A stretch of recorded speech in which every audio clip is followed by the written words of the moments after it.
70, 80, 90-an Kenangan Masa Lalu Channel.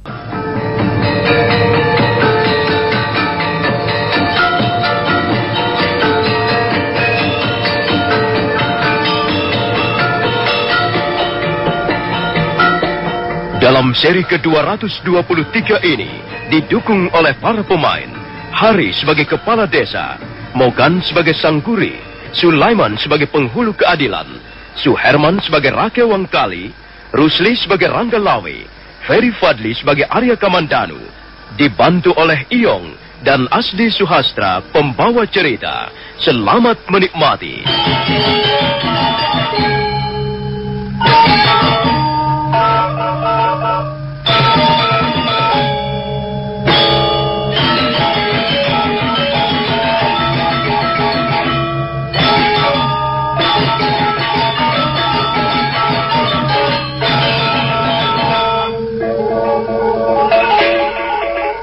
Arya Kamandanu dan Rangga Lawe mengunjungi desa Kedukan Bukit. Sama seperti di desa Sukayatra, di desa Kedukan Bukit juga sedang ada sidang pengadilan tingkat desa. Hanya kali ini yang ditangani bukan perkara pencurian, melainkan perkara perkosaan. Sang guri menuduh Rake Wangkali telah memperkosa adik kandungnya. Rake Wangkali adalah seorang warga desa yang kaya raya, yang mempunyai pengaruh cukup luas. Dalam penampilannya sehari-hari, memang dia menunjukkan seorang yang dermawan dan baik hati. Dengan harta bendanya yang melimpah ruah, dia bisa merebut hati kepala desanya maupun pemerintah Kediri.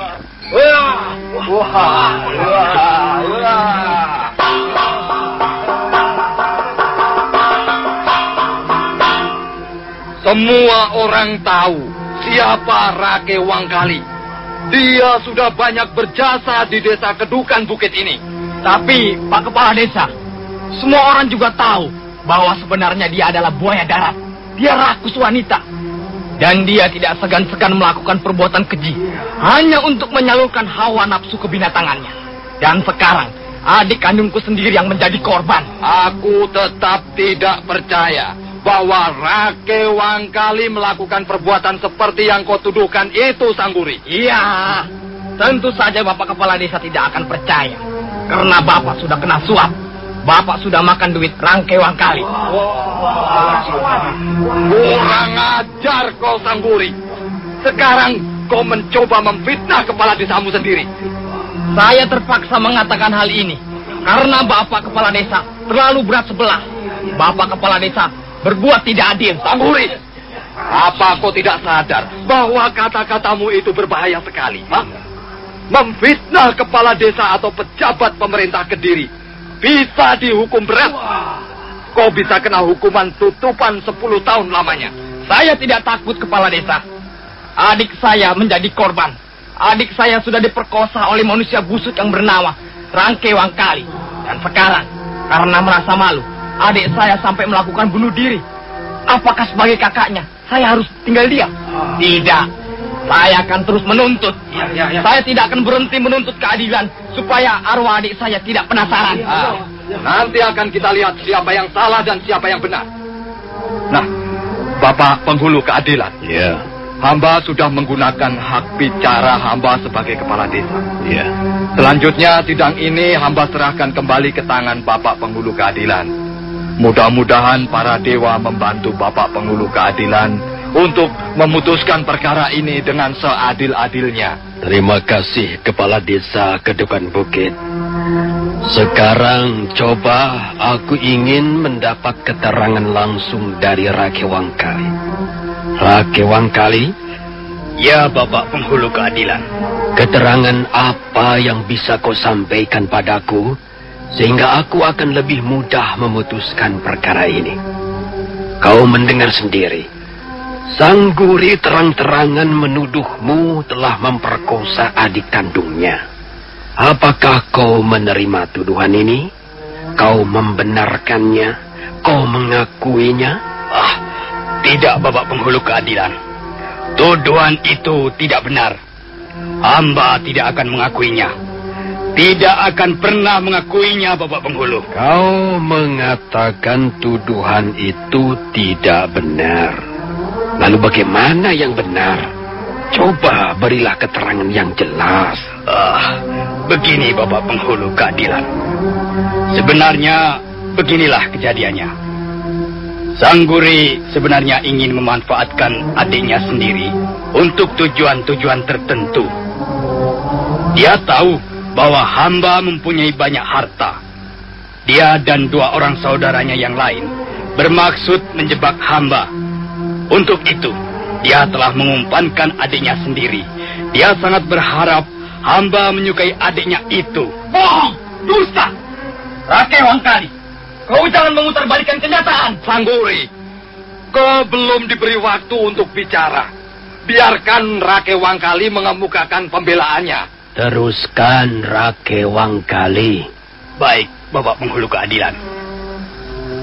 Nah, dengan mengumpankan adik kandungnya sendiri, Sangguri berharap dapat kecipratan harta benda hamba. Hamba tahu siasat licik Sangguri. Hamba tahu akal bulusnya, dan hamba tidak akan masuk perangkapnya. Lalu mengapa gadis itu bisa berada di rumahmu, Rakai Wangkali? Dan mengapa dia bisa pulang dengan pakaian compang-camping? Ampun Bapak Penghulu Keadilan. Rupanya Sangguri telah bersekongkol dengan adik kandungnya.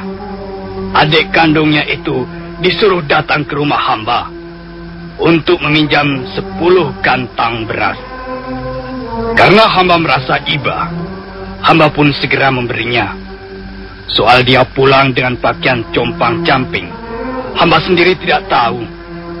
Mungkin gadis itu merobek-robek pakaiannya sendiri untuk menimbulkan kesan telah hamba perkosa. Percayalah pada keterangan hamba ini, Bapak Penghulu Keadilan. Sangguri benar-benar manusia licik. Karena tahu telah gagal mengambil hamba sebagai kakak menantu, dia lalu marah dan memfitnah hamba. Dia bermaksud mencemarkan nama baik hamba.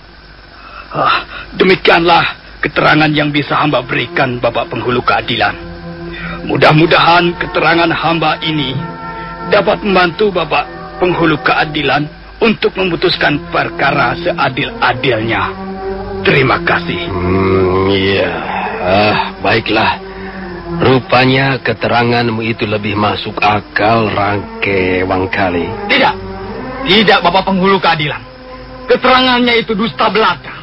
Dia telah memutarbalikkan kenyataan. Sangguri, aku lebih percaya pada keterangan yang baru saja diberikan Rakai Wangkali daripada tuduhan yang kau sampaikan padaku. Apa dasarnya?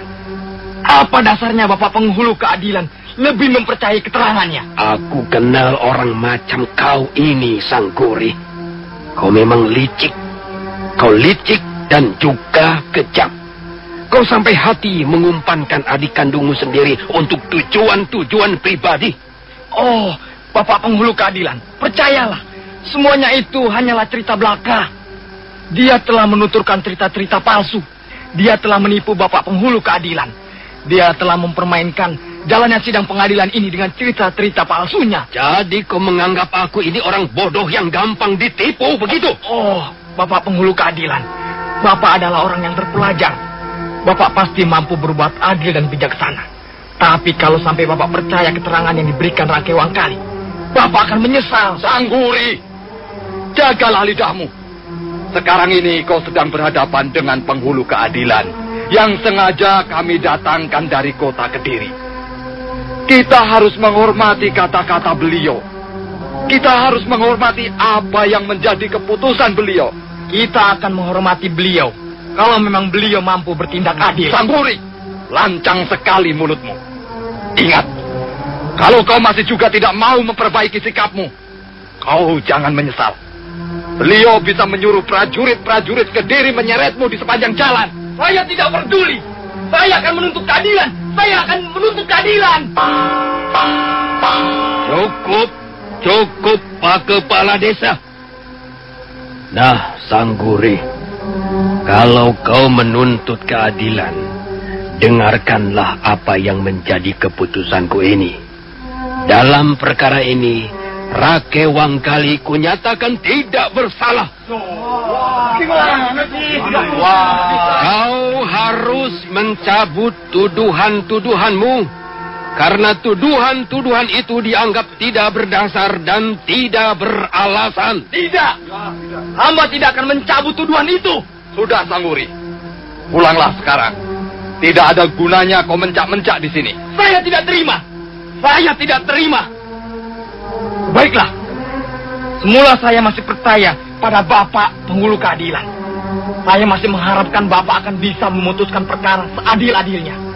Tapi kenyataan, harapan saya sia-sia. Kalau begini caranya, biarlah saya yang akan menghukum sendiri manusia busuk itu.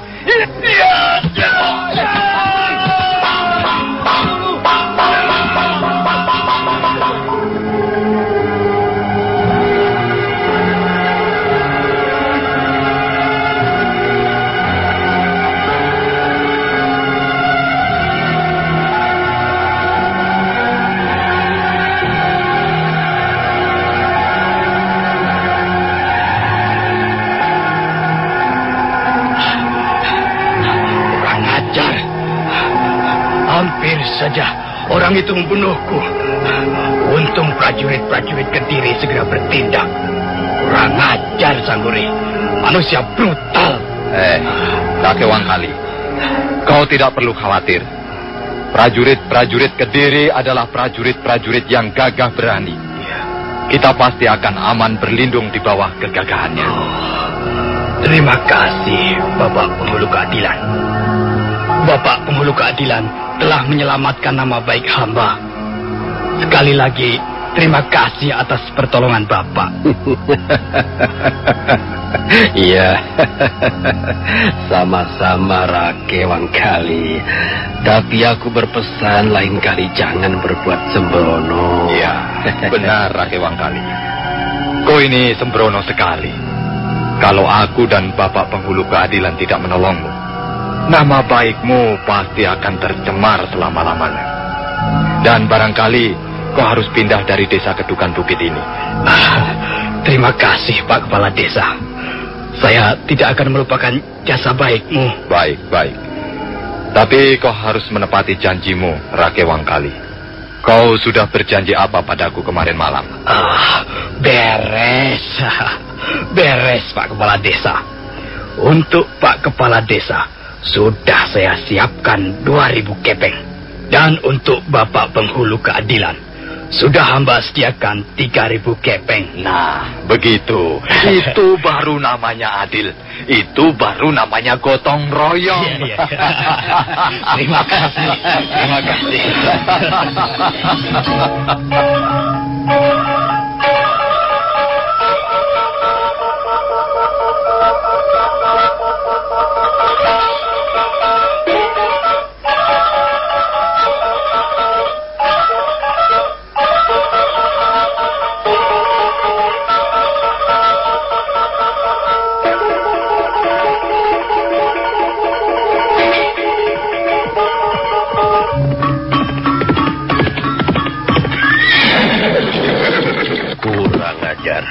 Kepala desa dan penghulu keadilan itu telah menginjak-injak hukum di negeri ini.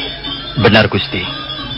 Mereka sama sekali sudah tidak menghargai hukum dan undang-undang yang berlaku. Kasihan Sangguri. Lagi-lagi rakyat kecil yang harus menjadi korban. Manusia seperti kepala desa Kedukan Bukit itu banyak sekali jumlahnya, Kamandanu. Demikian pula manusia seperti penghulu keadilan itu tadi. Kukira negeri ini semakin lama semakin bobrok. Angkara murka merajalela. Roda-roda pemerintahan Kediri menggelinding di atas pundak rakyatnya yang semakin hari semakin menderita. Apa hal seperti ini harus terus-menerus dibiarkan, Kamandanu? Hamba kasihan melihat nasib rakyat jelata, Gusti. Rata-rata mereka orang-orang yang tidak mampu. Mereka sebenarnya membutuhkan perlindungan. Tapi yang mereka peroleh justru sebaliknya. Penindasan.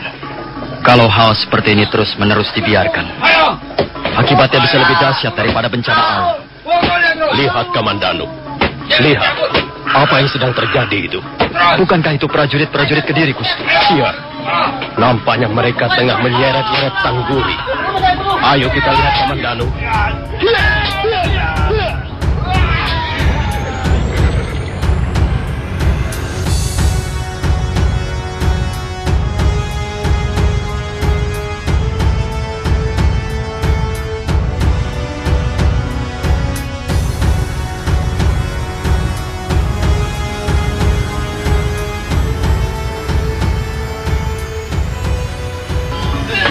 Bapak, bukankah yang sedang dianiaya prajurit-prajurit itu Sangguri? Ya, benar Tuan. Dia Sangguri. Mengapa dia disiksa begitu? Dia mau dibawa ke Jasunungkal, Tuan. Dia mau dipenjarakan di sana. Sangguri dianggap berbahaya, Tuan. Dia telah berani melawan seorang penghulu keadilan kota Kediri, Tuan. Tapi bukankah dia tidak melakukan kesalahan apa-apa? Dia dianggap telah berani menentang pemerintah Kediri, Tuan. Dia dianggap seorang pembangkang. Menurut pendapatku, dia sama sekali tidak bersalah. Dia justru diperlakukan tidak adil. Iya, seharusnya penghulu keadilan itu tadi menjatuhkan hukuman yang setimpal pada Rake Wangkali. Mengapa sekarang malah Sangguri yang dianiaya? Siapakah sebenarnya tuan-tuan ini? Kami hanya kebetulan lewat desa Kedukan Bukit. Kami bermaksud pergi ke kota Kediri. Kami hanya mampir di sini. Tuan-tuan harus hati-hati kalau bicara, Tuan. Di negeri ini sudah tidak ada keadaan lagi, Tuan. Desa Kedukan Bukit ini contohnya. Orang-orang di sini sudah masa bodoh. Mereka sudah tidak butuh keadilan. Mereka sudah putus asa, Tuan. Dan mereka tidak ingin bernasib seperti Sangguri itu. Menurut pendapatku, sikap Sangguri justru sangat terpuji. Dia cukup berani menyuarakan pendapatnya sendiri. Benar Tuan, benar. Tapi apakah perbuatan seperti itu tidak konyol namanya? Mestinya dia harus bersikap bagaimana? Apakah dia harus diam saja melihat adik kandungnya menjadi korban? Ya, memang susah, Tuan. Kita berbuat begini salah, berbuat begitu juga salah. Diam saja, salah. Melawan apalagi? Dan kalau kami melawan, hal itu justru akan membuat kami lebih celaka lagi, Tuan. Keluarga kami bisa-bisa dibantai habis-habisan, Tuan. Kami bisa dicap sebagai pemberontak. Tapi kalau diam saja, kok ya kebangetan sekali. Kalau menurut pendapatmu, mengapa keadaan bisa menjadi separah ini, Pak? Mengapa? Ya, saya tidak tahu, Tuan. Saya tidak tahu mengapa keadaan di negeri ini menjadi semeraut begini. Sepertinya sudah tidak ada kerjasama lagi yang baik antara pihak pemerintah Kediri dan rakyatnya. Barangkali kau mau mengatakan bahwa pemerintah Kedirilah yang brengsek. Bukankah begitu, Pak? Tidak, Tuan. Saya tidak mengatakan begitu. Tuan-tuan ini siapa? Tuan-tuan jangan macam-macam begitu, Kami tidak bermaksud memancing-mancing. Kami hanya sekedar ingin tahu pendapat. Sudahlah, sudah. Tuan-tuan jangan mengajak bicara soal itu lagi. Saya tidak berani, Tuan, sungguh. Baiklah, Pak. Baiklah. Kalau begitu kami minta diri. Kami akan melanjutkan perjalanan.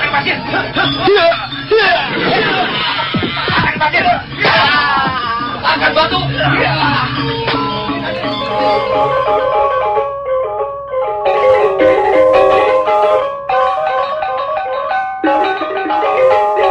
Arya Kamandanu dan Ranggalawe memacu kudanya meninggalkan desa Kedukan Bukit. Sepintas lalu dia masih bisa melihat Sangguri yang dianiaya prajurit-prajurit Kediri. Dia ditendang ataupun dipukul dengan gagang tombak. Sementara warga desa yang lain hanya bisa melihatnya saja, tanpa mampu berbuat apapun juga untuk menolong Sangguri.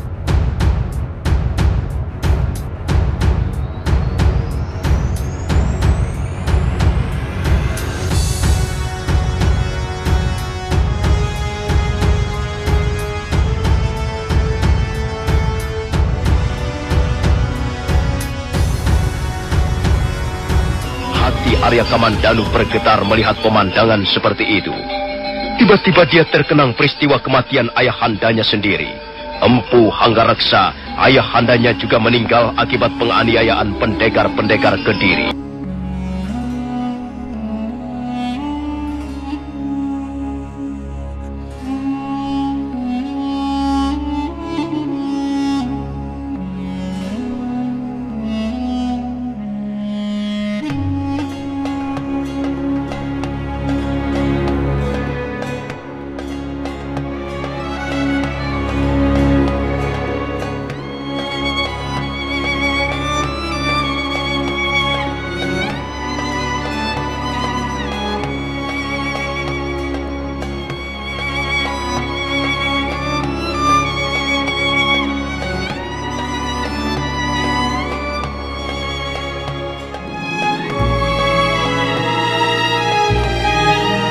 Arya Kamandanu merasa hatinya teriris-iris melihat peristiwa yang terjadi di desa Kedukan Bukit.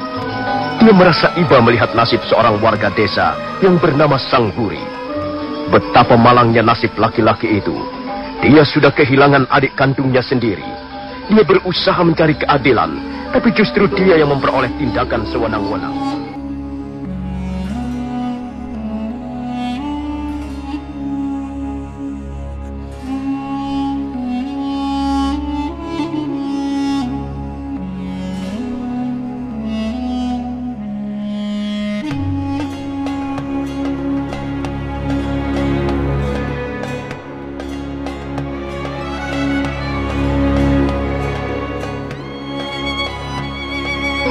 Arya Kamandanu dan Ranggalawe terus berkuda meninggalkan batas desa Kedukan Bukit. Mereka membelokkan arah kudanya ke timur. Sekarang mereka mulai memasuki perbatasan desa Lumpang Gajah. Mereka terus mengendarai kudanya di atas jalanan berbatu yang membelah desa itu menjadi dua bagian. Tak lama kemudian mereka pun tiba di rumah kepala desa Lumpang Gajah. Di halaman rumah kepala desa, banyak orang berkerumun. Sebagian di antara mereka ada yang duduk di bawah pohon ataupun di tepi pagar.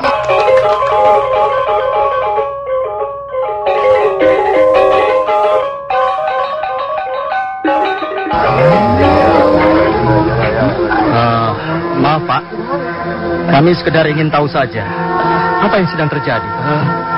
Siapa tuan-tuan ini? Kami datang dari jauh, Pak.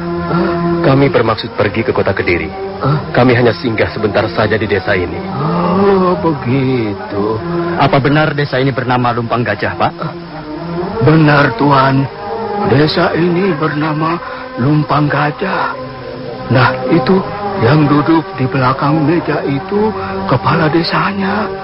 Ada apa orang-orang ini berkumpul di sini? Apakah sedang ada sidang pengadilan tingkat desa? Tidak, Tuan. Mereka berkumpul di sini untuk urusan pajak bumi. Setiap setahun sekali kami diwajibkan membayar pajak bumi, Tuan.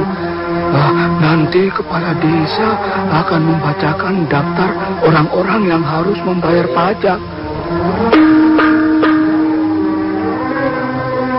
Nah, warga desa Lumpang Gajah semuanya.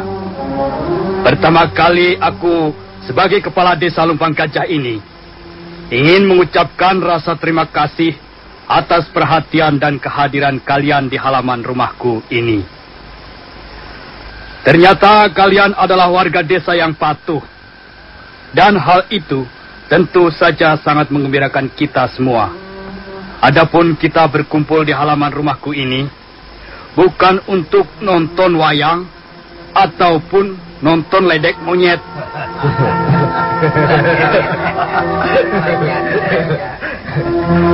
Kita kumpul di sini untuk memenuhi kewajiban kita sebagai warga desa. Seperti biasanya, setiap tahun sekali kita diwajibkan membayar pajak bumi kepada pemerintah Kediri. Nah, saudara-saudaraku semuanya, kiranya aku tidak perlu berpanjang lebar. Kulihat sejak tadi kalian sudah tidak lagi sabar menunggu. Baiklah, akan kumulai saja sekarang. Aku akan mulai dari warga desa yang rumahnya paling ujung.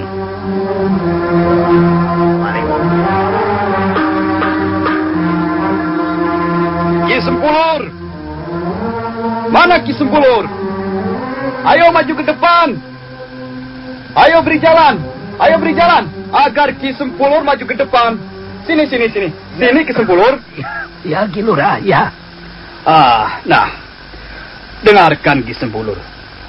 Dengarkan berapa pajak bumi yang harus kau bayar tahun ini. Dengar baik-baik ya.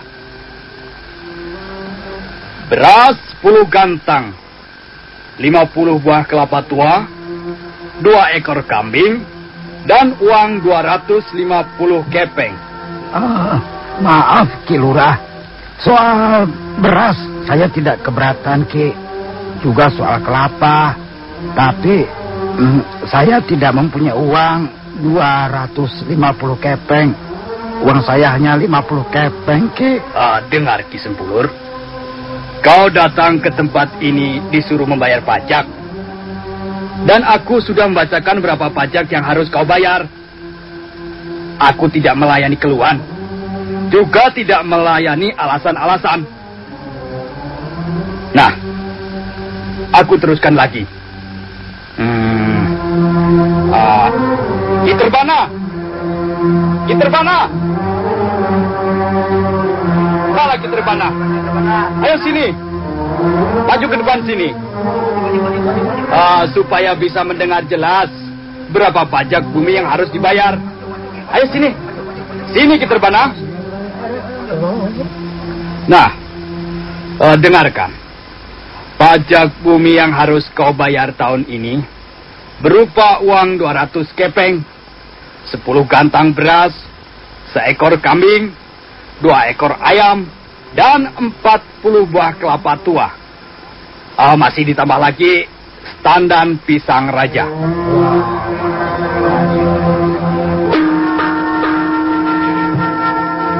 Nah, sekarang orang berikutnya, Ki Jemingin.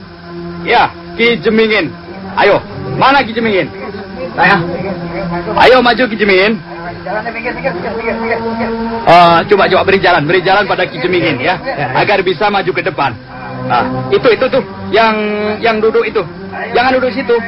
Sebelah sana. Ayo kasih jalan tuh. Nanti orang-orang tidak bisa lewat kalau duduk di situ. Ayo, Ki Jemingin sini. Nah, dengar Ki. Berapa pajak bumi yang harus kau bayar untuk tahun ini? Wah. Kau mempunyai tunggakan untuk tahun lalu ya? Iya, Ki Jemingin. Iya, Ki Lurah. Tahun lalu saya tidak kuat lagi membayar pajak bumi. Kau harus seperti warga desa yang lain, Ki Jemingin. Semua warga desa di Pedukuhan Lumbang Gajah ini tidak ada yang tidak membayar pajak buminya. Apa kau tidak ingin seperti mereka? Ki Lurah, tentu saja saya ingin seperti mereka, Ki Lurah. Tapi akhir-akhir ini usaha pertanian saya banyak mengalami kegagalan, Ki Lurah. Ampun, Ki Lurah. Sama sekali bukan maksud saya tidak mau membayar pajak bumi. Tapi maklumlah, Ki Lurah, keadaan saya benar-benar sedang terjepit. Sudah kukatakan di sini. Bukan tempat untuk mengemukakan alasan-alasan. Juga bukan tempat untuk mengeluh. Di sini tempat untuk membayar pajak dan melunasi pajak bumi. Nah, dengarkan berapa pajak bumi yang harus kau bayar sekarang ini, Ki Jemingin. Seekor lembu yang sehat dan gemuk, beras 80 gantang, 15 tandan pisang, uang 300 kepeng, dan sawahmu yang 4 krosa disita pemerintah Kediri. Ampun, Ki Lurah. Sawah saya hanya 8 krosa. Itu pun tidak cukup untuk menghidupi keluarga saya, Ki Lurah. Kalau sekarang sawah saya disita 4 krosa, bagaimana nanti keluarga saya, Ki Lurah? Ampun, Ki Lurah. Saya mohon keringanan. Saya tidak kuat membayar pajak sebesar itu, Ki Lurah.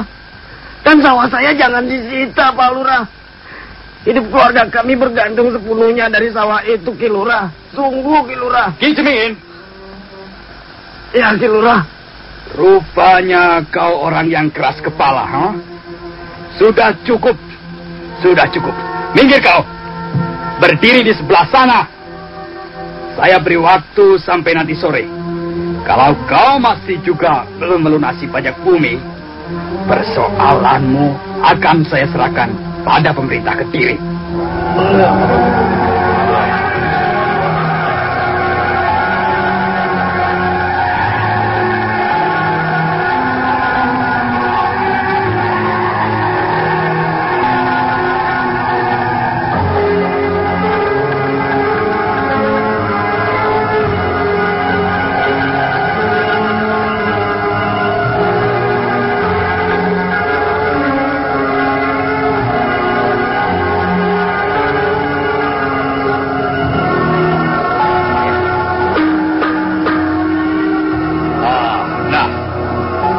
Sekarang akan saya lanjutkan lagi.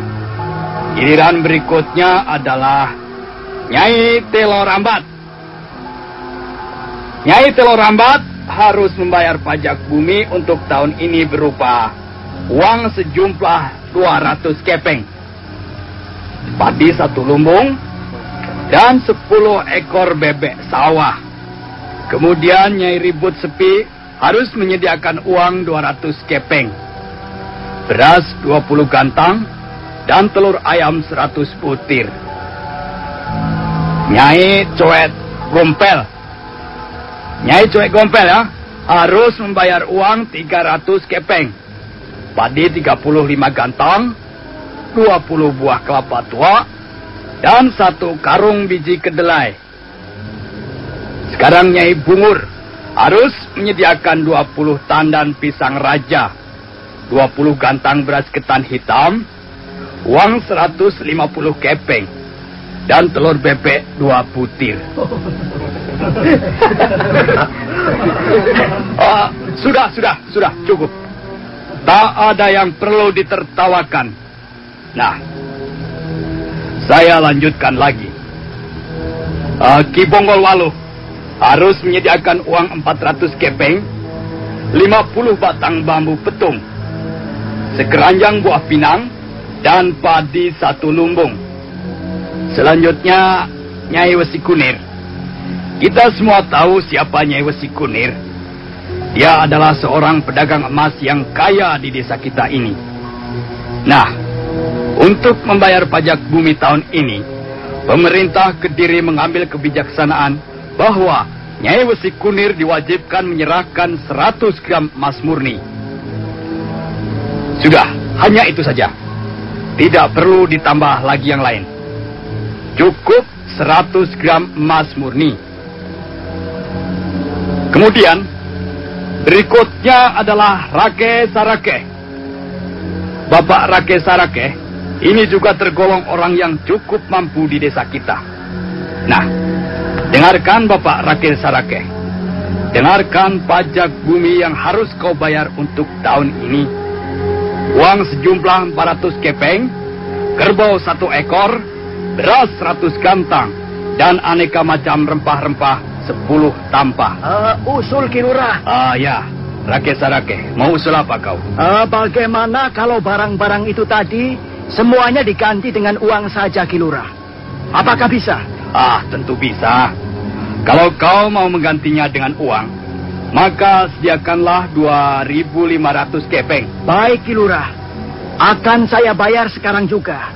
Nah, kebetulan saya membawa uangnya, Ki Lurah.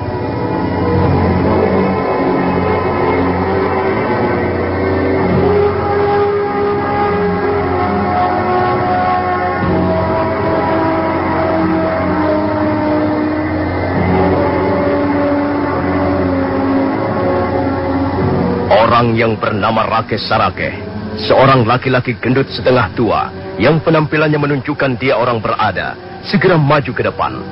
Kemudian tangannya merogoh lipatan bajunya, dan mengeluarkan sekantung uang. Warga desa lain yang bergerak mendekati Rake Sarake, menuangkan kantung uangnya ke tampah yang sudah disediakan. Nah, lihat Ki Lurah. Saya tidak menghitung lagi berapa jumlah uang yang ada di kantung ini. Tapi saya yakin jumlahnya lebih dari 2.500 kepeng. Bagus sekali. Nah, warga desa Lumpang Gajah semuanya, lihatlah Bapak Rake Sarake ini. Dia adalah contoh seorang warga desa yang baik. Tanpa ragu-ragu lagi, tanpa banyak mengeluh, tanpa banyak bertanya ini itu, langsung saja dia membayar pajak bumi yang sudah ditentukan oleh pemerintah Kediri. Contoh yang baik ini harus diikuti oleh warga desa yang lain. Ayo, semuanya bertepuk tangan untuk Pak Rake Sarake.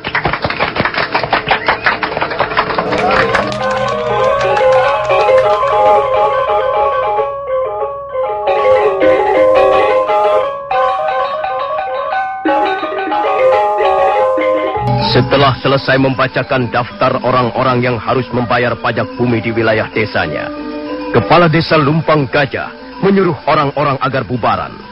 Maka warga desa Lumpang Gajah segera meninggalkan halaman rumah kepala desanya. Mereka kembali ke rumahnya masing-masing, dan sebagian ada yang langsung pergi ke sawah ataupun ladang. Rangga Lawe memberi isyarat pada Arya Kamandanu, dan sebentar kemudian mereka sudah berkuda kembali meninggalkan desa Lumpang Gajah. Mereka terus berkuda ke arah Candi Palah Panataran.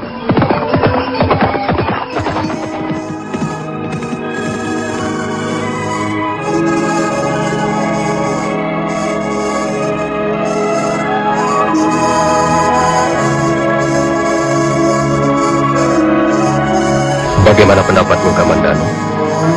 Maksudku soal pajak bumi yang harus dibayar oleh warga desa Lumpang Gajah itu tadi. Hamba mendapat kesan bahwa sebenarnya mereka keberatan, Gusti. Sepertinya pajak yang harus mereka bayar tidak sesuai dengan kemampuan mereka. Kukira begitu, Kamandanu. Rakyat kecil sudah hidup kembang kempis. Masih ditambah lagi harus membayar pajak bumi yang terlalu tinggi. Kau tahu, Kamandanu, setiap negara memang mewajibkan rakyatnya untuk membayar pajak bumi. Tapi jangan sampai pajak ini menjadi beban yang berat bagi rakyat kecil. Mereka itu untuk hidup sehari-hari sudah susah. Kalau kehidupan rakyat kecil semakin terjepit, semakin tergenjak, mereka bisa berbuat macam-macam, Kamandanu. Ya, kalau Jayakatwang mau mempelajari sejarah leluhurnya, tentulah dia akan mengambil kebijaksanaan lain dalam hal pajak bumi ini. Apa maksud Gusti Ranggalawe? Ya, kita harus mau belajar dari kenyataan sejarah, Kamandanu. Dulu Prabu Kertajaya jatuh dari singgasananya. Juga salah satu sebab diantaranya karena pajak bumi. Pajak bumi terlalu tinggi dan mencekik leher rakyat jelata.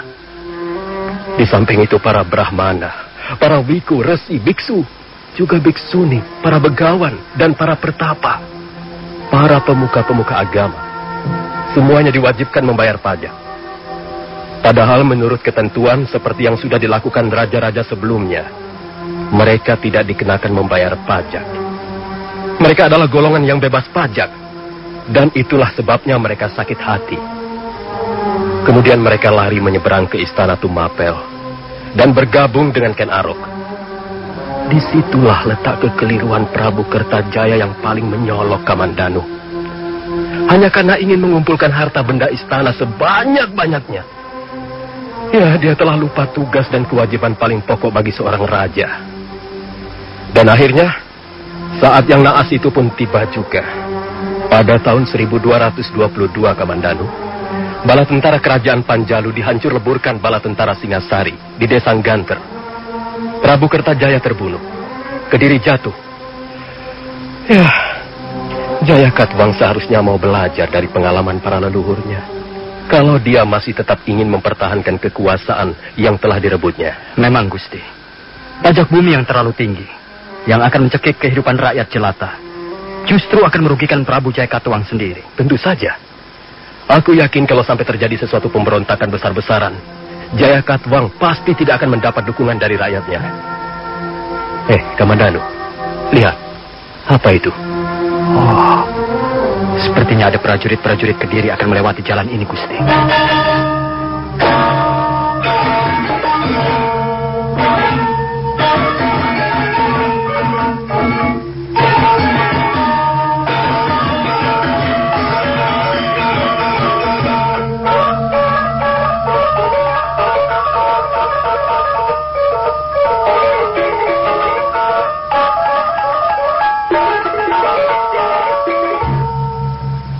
Arya Kamandanu dan Ranggalawe duduk di tangga bawah Candi Palah Panataran.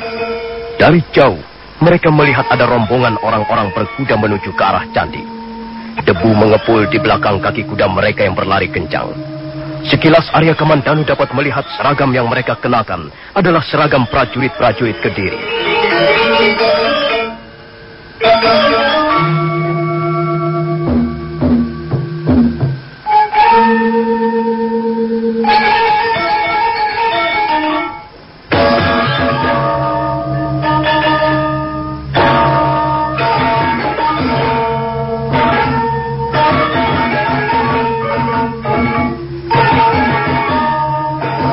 Saudara pendengar, Bagaimanakah kisah selanjutnya? Apa yang akan dilakukan oleh prajurit-prajurit Kediri itu? Silakan menunggu seri berikutnya. Sampai jumpa.